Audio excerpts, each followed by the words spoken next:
Good morning and welcome to episode 158 of the On Air Advocate. We're at the On Air Advocate. We look to provide education, support, and empowerment for all of those with different abilities, mental and medical illnesses, and their caregivers. For those of you who may not know me, my name is Tammy Flynn, and I am the host and producer of the On Air Advocate. And I am super excited if you are here joining me and Denise this morning, or whether you are catching this on the replay. Now, as always, if you think any of the content that we are talking about today could be relevant for anyone in your network or your circle, please hit the share button and share the love with others. Well, if you guys got a sneak peek yesterday on our page, we are diving into our special edition year wrap-up series. And I am so excited to have Denise Brown from Caregiving.com here today as our kickoff. Good morning, Denise. Good morning, Tammy. Thank you so much for having me with you. Yes, I'm so excited because I know that as we talk about the holidays are kind of upon us and the new year and, caregiving, it all kind of becomes a little bit of a tornado hurricane of all different emotions and feelings. And so before we dive into that, I would love for you to share with the audience just a little bit about the background of Caregiving.com. Sure. I started Caregiving.com in 1996. I had been working with family caregivers for just about 5 years prior to that and felt that there was really a need to support them. And the goal of Caregiving.com is to bring out the voice of family caregivers. So our bloggers on Caregiving.com are family caregivers and former family caregivers. We do a national caregiving conference every November. Our presenters are family caregivers. We have podcasts. Podcasters are family caregivers. So it's really all about making sure that that voice of the family caregiver is part of communities, that it's not lost or overlooked, but it's really heard.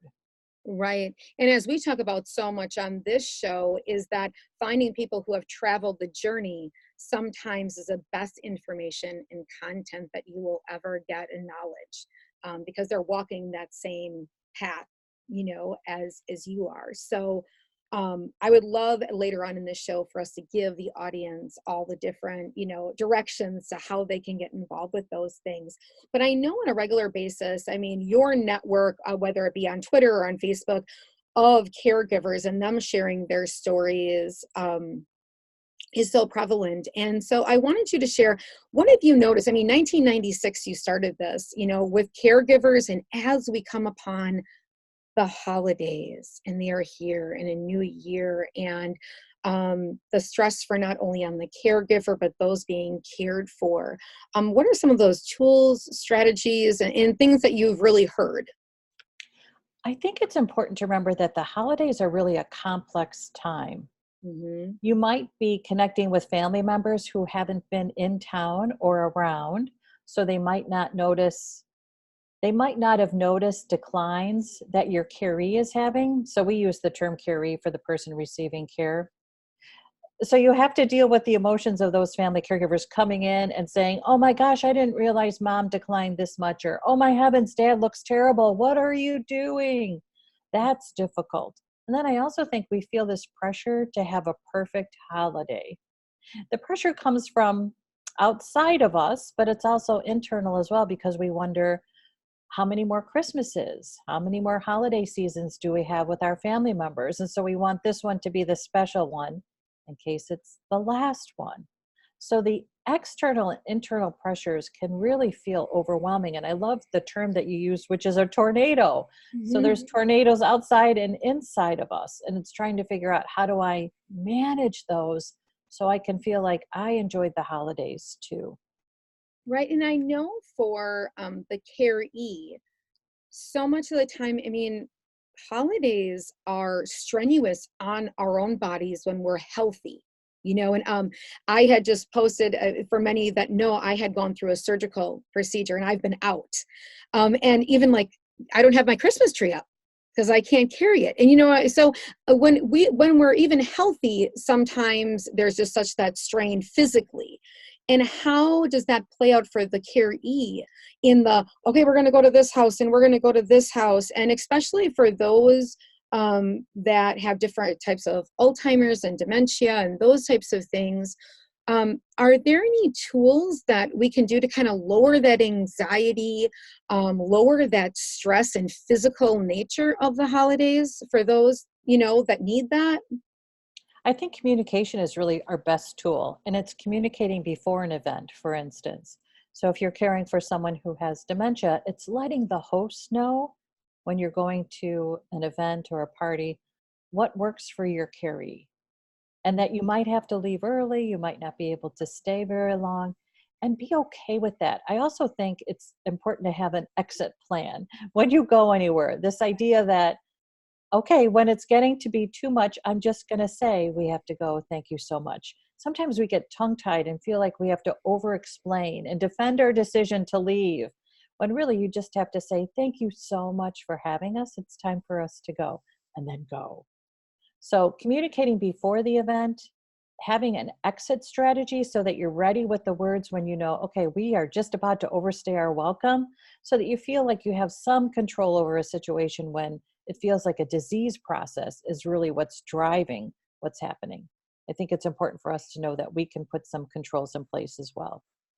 And do you think that it's important, if there are, family members you haven't seen in a long time and whatnot, especially if the caree has maybe declined, kind of giving them a heads up so that the whole entire holiday doesn't turn into, as we know, so much we talk about medical, and especially when we're in that position, that the whole holiday doesn't turn into talking about that subject.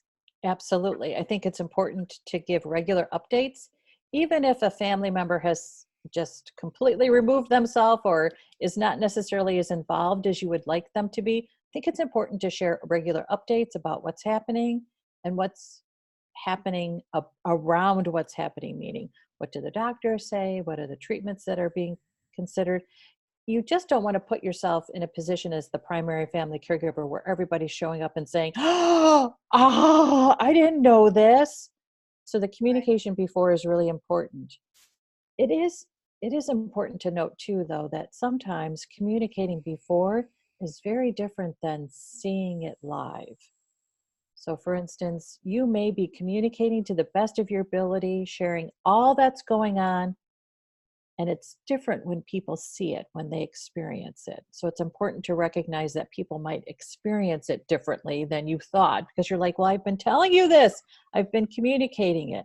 But there's something about experiencing that's different for people.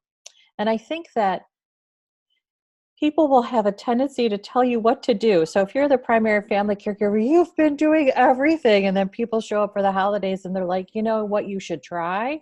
You know what you should do? You know what might help? And you're thinking, oh my heavens, of course not. Or of course I've tried that. I think it's okay to table discussions around caregiving issues and medical issues for after the holiday. So Right. if your brother-in-law says to you, you know what would really help mom? Blah, blah, blah, blah, blah. You can say, Frank, that is a great idea. Let's talk about it after the holidays. I'm here to enjoy myself. And I know that mom is here to enjoy herself as well. It's okay to have a boundary around what's talked about during the holidays too. Right. And that speaks to, I always talk about advocating. We advocate for our loved ones all the time, but sometimes we don't advocate for ourselves. Like, we need to advocate for ourselves to be like, okay, this is not the time to have this discussion. Now, I know that so much around the holidays, for some, it's very cheery and happy and everyone's excited. But there's also those that don't have a lot of family and that sadness. And for those who maybe have just become family caregivers or transitioned into that, position, and their whole life has possibly changed. And whether that is going to be for a year or, multiple years, they've had changes, life changes, or for the person that, maybe has become ill and changes. What are, some things that you have heard from other family members in dealing with some of that sadness? The holiday blues are prevalent, and Mhm. I would say normal, especially during a caregiving experience. You're grieving what was, Mhm. because it's not part of what is. You're also grieving the declines that your carrie might be experiencing. You might also be grieving how your family interacts. and gets together. So, for instance, in my family, I have an older sister who has just removed herself from the family. And it happened during caregiving because of a couple medical crises that my parents were going through. Her decision to remove herself from the family means that we don't celebrate the holidays with her and her adult children. When that first started, it was devastating for my mom. And so trying to help her grieve and cope added a little bit of pressure on the rest of us. And it's important that my mom express her heartache, but I also think it's important that we say, okay, we still have to enjoy who's here. We can't be so focused on who's not that we don't share gratitude and celebrations with those who are here, those who show up. So trying to almost have her pivot from the empty chair to the full chairs has been really helpful.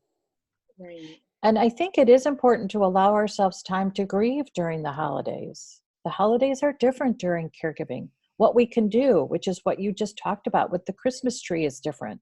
We might not have the energy or the resources or the time to celebrate and decorate the way we once did. Right. And it's also letting ourselves off the hook that we say, this year, I'm not going to put the Christmas tree up until December 23rd. I know that our tradition was the day after Thanksgiving, but this year it's a month later, and that's okay. We have to let ourselves off the hook. I also think we have to let ourselves off the hook for creating the perfect holiday for everyone else. Right. That we can be okay creating a perfect holiday for us, whatever that looks like, and then being gracious and accommodating to a point with everybody else, but not making ourselves crazy trying to make a perfect holiday for everybody else. Yes. I think that having grace with yourself so much through the journey, and for some of us, like myself, obviously, I am a caregiver to my adult son, and my journey has been 22 years already. And so it's a lengthy journey, which it always can have, different obstacles and can be changing, or whether that is, for an aging loved one, that it's a short duration time, but significant in that there's so many life changes. Now, mhm. Tammy, I'm wondering, what are the special celebrations that you have for your family during the holidays? Well, I would say that is ever evolving and changing, and that is something that I have learned as a caregiver over the last 22 years, is that it may not always look exactly how it was the year before. My son is one of four, and so his other three siblings are now all out of the house. So what used to be four kids rushing to the Christmas tree and Santa coming and all of these presents has now turned into me and my adult son being there. And what does that look like? So every year, like, the amount of stockings, go down. And this year it has changed in the fact that I've never underwent a major surgery. I had lots of complications, and so we don't have a tree up yet. We don't have stockings up yet. First year of my whole life. My son in 2015 underwent a huge major surgery. Since that year in 2015, we haven't had a Christmas card. And I used to be the poster child for, everybody, all my kids, matching clothes, it's perfect and it has to be sent out and everybody has to get it beforehand. And, I've just learned, and I feel like every year God helps me as well to grow and remember to have patience and grace with myself, and that it doesn't have to always look that way, and it may be evolving and ever changing forever. And if I put these perimeters on it, it's going to be it's going to be a real heavy next couple decades, Yes. to do that. But so this year it'll be very, very different, and going house to house, like different houses, it seems like it changes. And now that my kids have their own places and you're going over there and it's not always at your house or at one relative's house, I think that having that mindset really, really helps. But getting to that point, I can say 7 years into being a caregiver, I wasn't at that point. Right. Yeah, it's a process. I Yeah. wasn't at that point. I was like, oh no, all the kids, we're going to have this and we're going to have that and we're going to go and we're going to do this and we're never going to leave early. And at probably about 15 years, in. I'm like, what are you doing? Well, we want to keep, I guess, quote unquote, what's normal. I mean, of course, that is what is normal, but we want to say that life is not impacted by caregiving or a disease process. We are just so firmly set on this is part of our reality, but it's not going to affect our reality. And yet it does. And I love your recognition that it's okay. It's okay to just say it does. And so we're going to make some changes. Yeah. I think it's important too for us to pay attention to the rules that we have in our head around what's a holiday. So for instance, the idea that we have to get the Christmas cards out Yes. by a certain day, that means it's a holiday, or that we have to have certain decorations up. We can let go of the rules around I'm a good mom if Right. I'm a good family caregiver if, and just say, I'm a great mom. I'm a great family caregiver. And it's not a qualifying statement. It's just a fact. We don't have to prove it by what we do, by when we do it. It's just the fact that we are. We're compassionate, we're caring, we're advocates. That's what makes us great.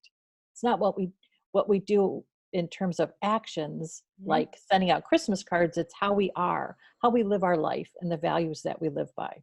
That is so incredibly true. And I wish that, sometimes I think that we do put so much pressure on ourselves. And I think that, as you were talking about earlier, the other relatives and the other people, everybody has so much to say.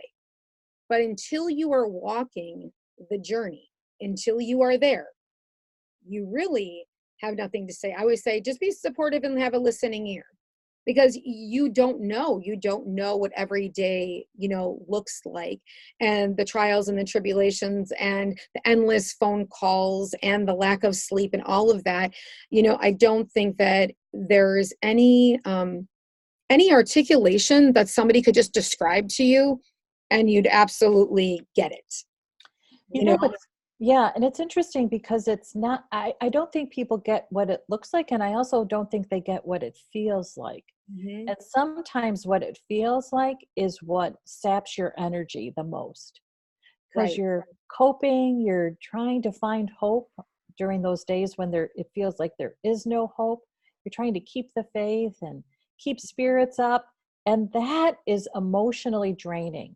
And unless you've been in that situation, you can't understand how tiring that is, how Yeah. exhausting it can be. And how isolating too. That feeling of isolation, like no one understands. There's no one to call that gets it. And I think that, Denise, that's where communities like this, communities like yours, really impact people so much, because it's a space where I think you don't have to explain yourself. Like, Right, exactly. Right. Yes. It's the language, right? We speak a language as family caregivers. So, for instance, when individuals show up to our conference, they are welcomed and supported, and they don't have to defend or explain what they do or why they do it. It just is, who do you care for? Oh, I care for, and then the conversation goes. And I think I I find our conference successful because people laugh and people cry.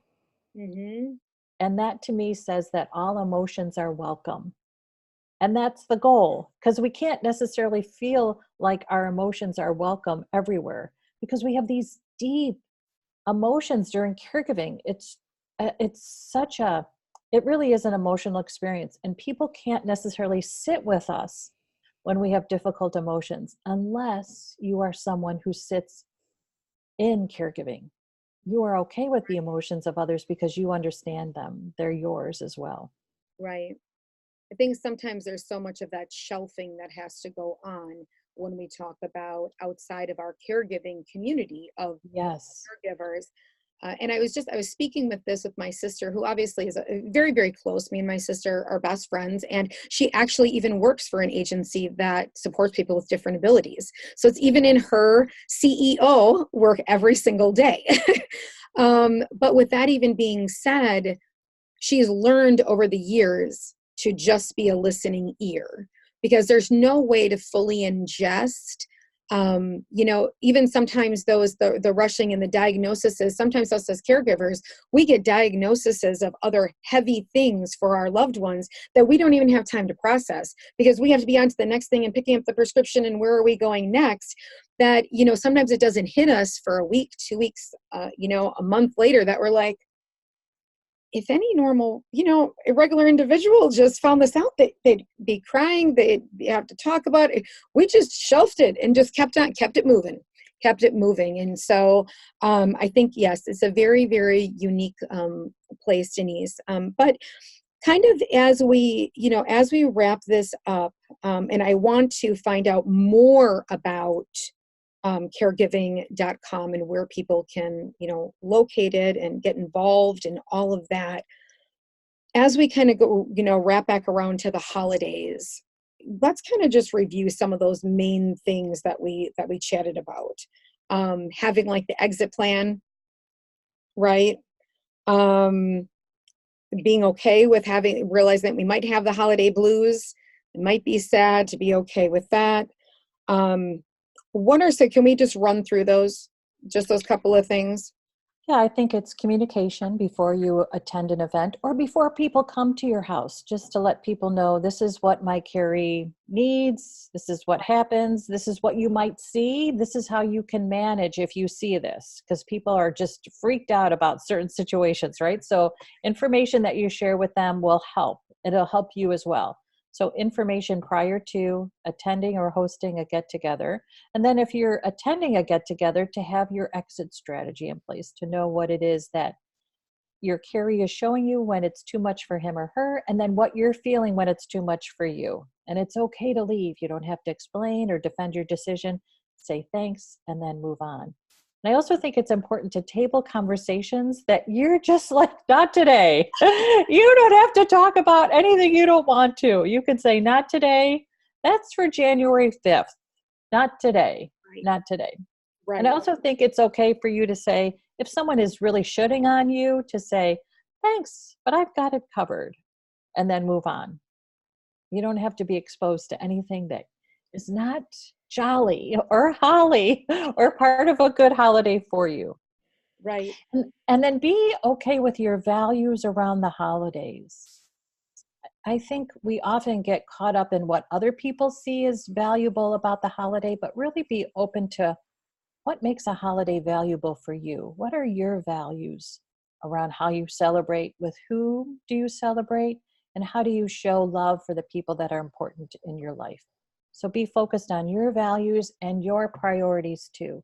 If it's not a priority for you and someone is putting pressure on you to make it a priority, don't take it on. It's not your priority.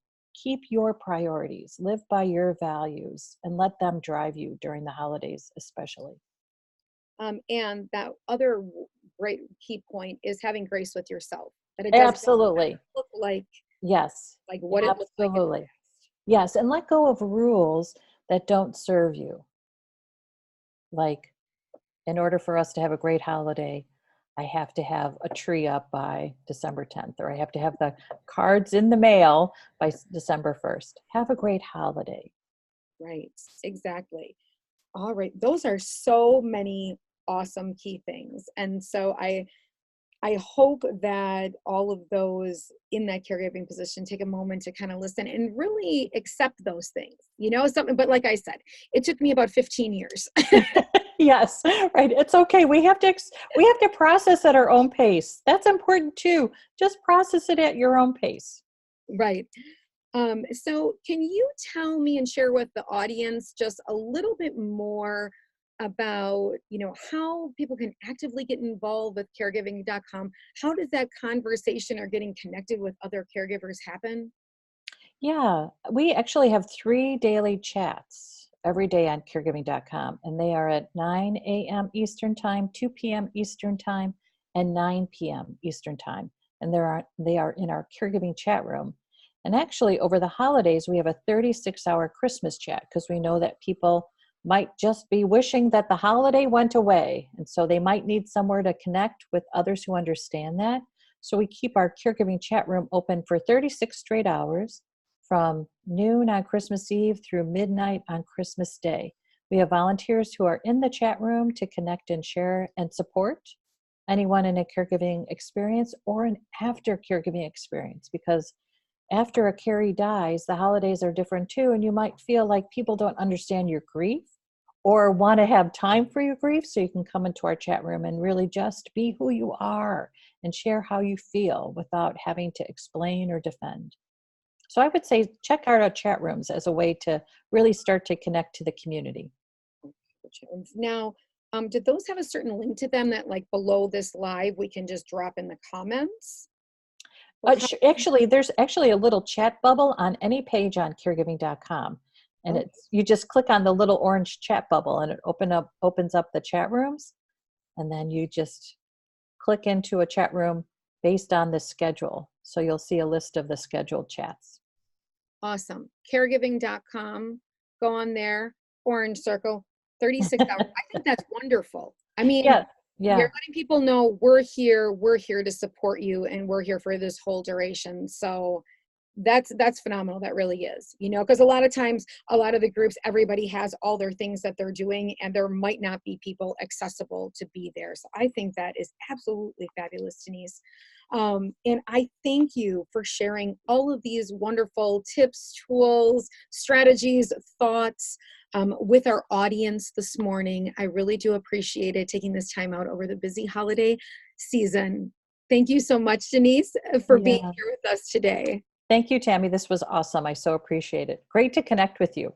Yes, and looking forward to doing more in the future. Thanks again for having on Denise from caregiving.com. If you guys want to know anything more about the On Air Advocate, you can head on over to onairadvocate.com and you can find all of our resources there. Or if you would like to join our private community, you can head up to the top of this Facebook page, hit the blue button, and that will let you in. So with that, you all have a fabulous and terrific Tuesday, and I will see you all soon. Thanks again, Denise. Thank you. Bye-bye. Bye-bye.